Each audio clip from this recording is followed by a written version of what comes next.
Welcome back, everyone. Let's take a look at the Scratchboard method that I didn't quite have time to demonstrate during the last class session. So the idea with this one is that I'm going to want to work with the reference image over my black background. And of course, having a black line art sketch over a black background isn't going to work. So what might be a way of getting around that little detail there? So I'm going to go over here to File, and once again, either using a place command, import command, after setting up your file with the black background, I'm going to use place linked. You can navigate to the image that you want to use for your reference. I think I'm going to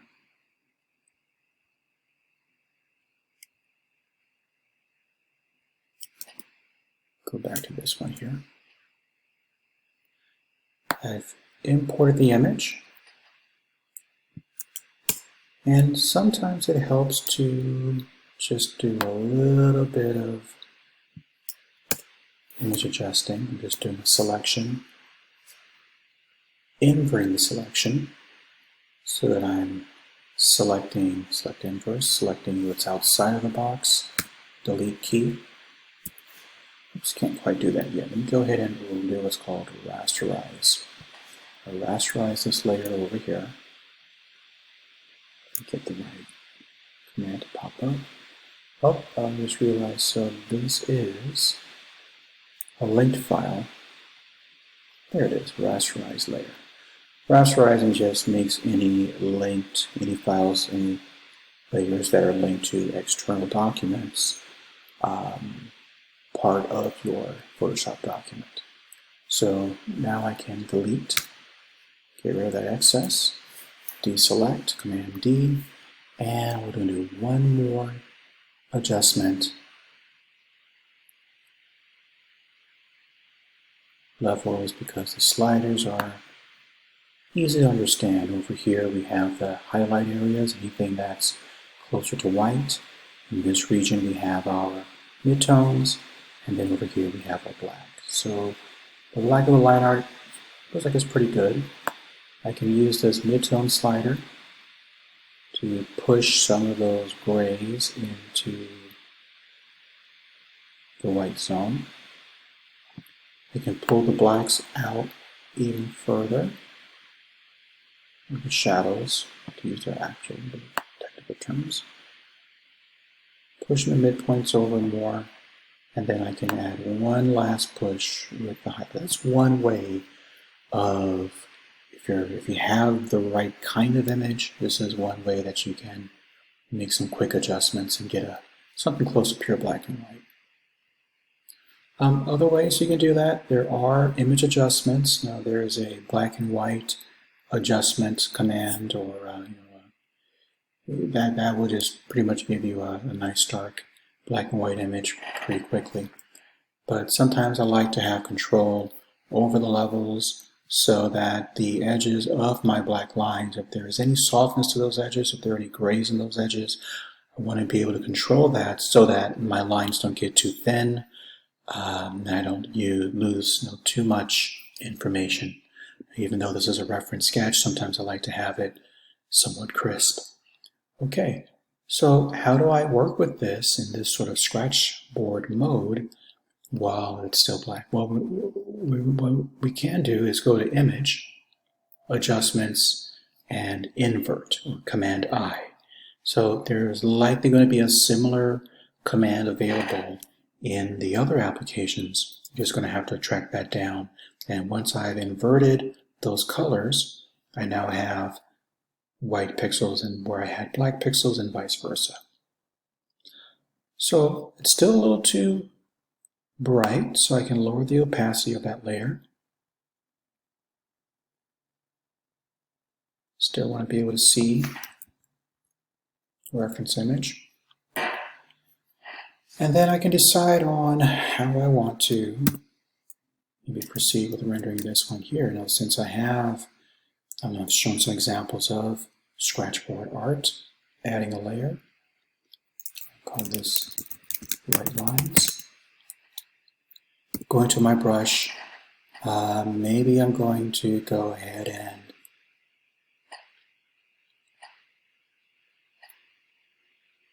describe the edges that are on the left side of my face, or the right side if it's from my point of view. And imagine that there is some kind of a light source over on this side. So I can get relatively bold as I get with the white lines as I get closer to that highlight. It's almost like painting a rim light.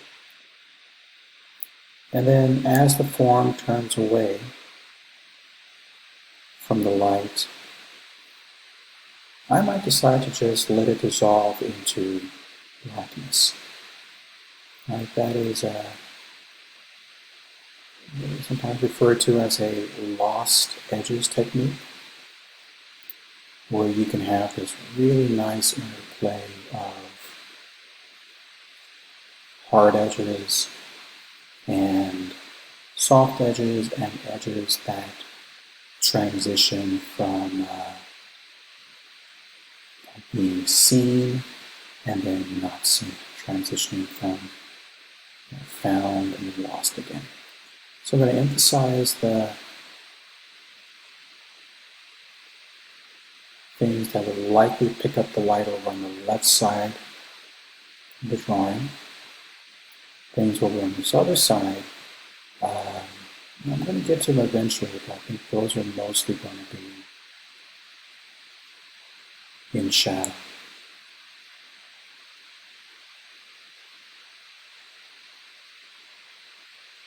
I'm going to do something similar with the teeth. I'm just kind of giving myself a roadmap for how I want to take on this portrait. Okay. Something interesting starting to happen. Maybe the side of the neck picks up some light.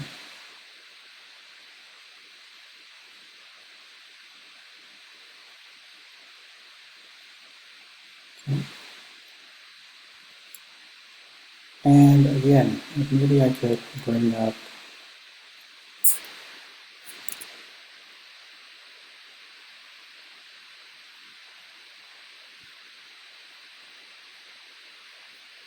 one of those images here. This is the artist I really like, Mark Summers. If you've probably seen his work in Barnes & Noble, some of their in-store signage has illustrations of famous authors, again using the Scratchboard technique. So maybe I want to let me start with the hair here. See if I can capture or interpret what's happening up here. So I'm not tracing necessarily or trying to get an exact reproduction of my sketch. I'm using it as a general framework, as a foundation, so I can at least preserve those caricature proportions. Now I'm imagining with marks that are still, I would say, in the category of line art, even though I'm going white, I can start to model the form with a series of lines, as opposed to maybe painting with broad brush strokes.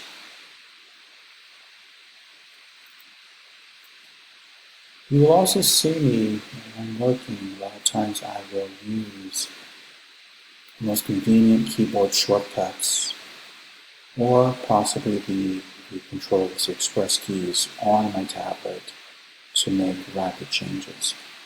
Not sure if it's going to show up in the recording, but for example, I can bring up the touch screen and I can cycle through having the touch wheel or the touch ring on my tablet.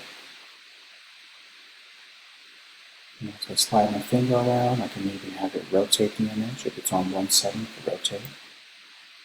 If I wanted to as I run my finger through. If I want to cycle through changing the size of my brush, I would switch it to the brush setting. But one of my favorite ways of changing my brush size is to just use the left and right brackets on the keyboard.